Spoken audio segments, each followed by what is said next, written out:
All I can say is justice for Lady.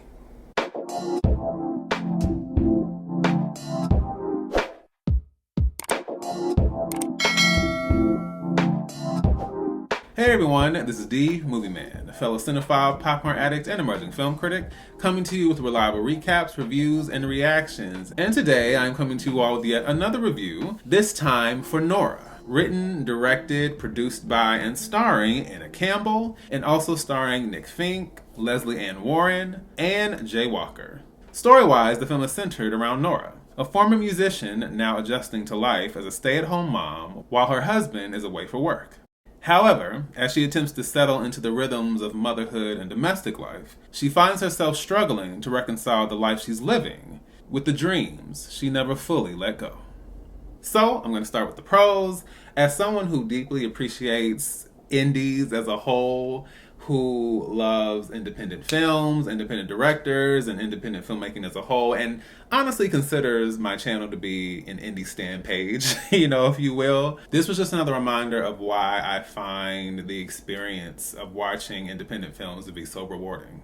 There's something very powerful and impressive about the grassroots effort of establishing a story and creating a story and then just building it from the ground up, establishing a world, establishing the characters, establishing the arcs of those characters. And I have to say that a really pleasant surprise that has come out of this experience of being a film reviewer and cinephile and someone who appreciates film on so many levels is being contacted by directors who are in the indie space and actually want to hear what I have to say, care enough about my perspective, my thoughts to hear it. And I have to say, Anna Campbell, being someone who is willing to hear what I have to say, I don't take it lightly, and I just feel like regardless of how I might feel about a film, it's always going to be an honor to even be considered for something like that. So as I mentioned, this film is centered around Nora and the emotional reckoning and the emotional journey she is undergoing.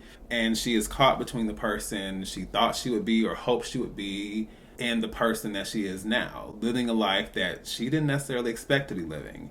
And I feel like this film deals with that in not so much of a tragic, melodramatic way, but just in a very grounded and realistic way.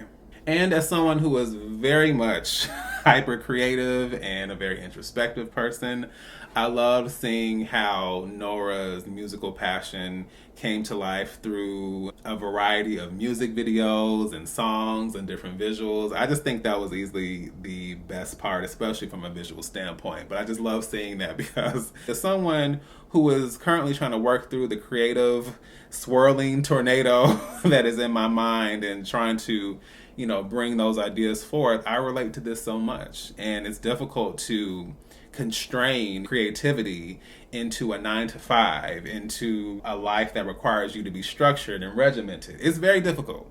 And I'm not going to even lie and act like that's not a constant struggle for me. I won't even get too much deeper into the fact that Anna is doing quadruple duty here. Like I said, directing, writing, producing, and acting. But all that aside, which is impressive enough, I have to say, just honing in on the performance of Nora, I thought the overall portrayal of Nora was one that felt very grounded and layered at the same time. And she just felt like a very dimensional character. I also really enjoyed the supporting cast. I have to say Nick Fink was the standout for me. I loved his portrayal of Adam. Just seeing how his presence ends up being for Nora was something that was really heartwarming and really enjoyable to watch. Seeing the Lesley Ann Warren as Nora's mother was a pleasant surprise. I really enjoyed seeing her. And I really enjoyed seeing Jay Walker as Charlie. I'm very familiar with both Lesley Ann Warren and Jay Walker, and it was really, really great seeing them. The one moment and line that stood out to me was early on when Nora is speaking to someone and she's trying to adjust to, again, what life is now. And she's basically saying like how different it is to suddenly be back at home. And the person's like, well, there's nothing wrong with being at home. And she's just kind of like, well, I don't know. It feels like I changed dreams or something. And the person doesn't really respond to that all that well, seemingly. But for me, that hit hard. Again, it's relatable. But The quote and scene that came to mind was one in Love and Basketball. It's the scene where Monica is speaking to Quincy, and she says, when you're a kid, you see the life that you want, but it never crosses your mind that it won't turn out that way. And that tension and that conflict between expectation and reality is very palpable here.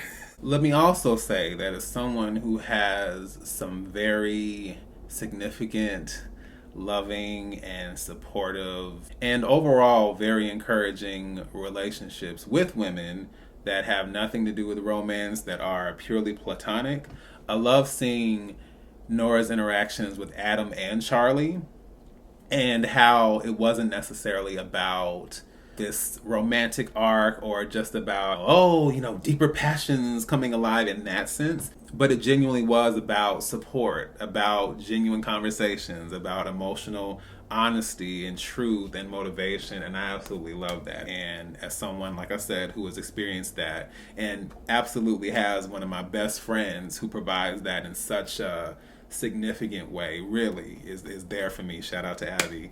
I really pleasantly surprised to see that represented here. And then aesthetically, visually, seeing Nora's unpacked living room, seeing her interactions with the moms, seeing her interactions at the school meetings and the conversations with her husband while he's away. I appreciated how those moments and even the very uncomfortable silences that we saw allowed us to just tap into all that uncertainty, all of that disorientation, and again, just trying to make sense of a life that you didn't necessarily expect or even ask for. All right, now I'm going to jump over to the cons. Honestly, outside of maybe a few audio pings that I heard here and there where it seemed like there was a little bit of an odd adjustment between maybe something that was recorded, ambient noise, there were moments here and there where I could kind of hear that, although it wasn't super distracting. But ultimately, my biggest con is not really a con, but it has to be said. But because of what this film establishes, because of the foundation we get with all the characters and Nora's journey as well, this kind of feels like a pilot for a series, a limited series or any kind of series. But it was just kind of like, this feels like a jump off to something bigger. And, I'm not putting any ideas, down, because this obviously has a very specific scope and we still see Nora's journey regardless. But I was kind of like, I wouldn't mind seeing this continue. So I'm going to give Nora a B+.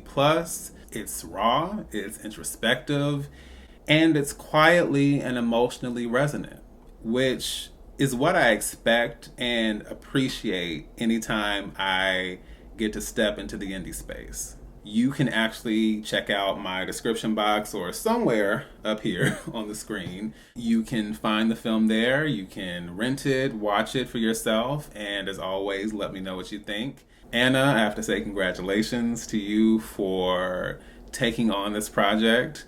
And thank you for allowing me to be a part of that experience or just this journey for you, because I just love seeing and supporting my indie peeps, my indie directors, and all of that. So I'm excited to see what continues to happen with the film, the impact it continues to make. And naturally, I am very ready to see what you have coming up next.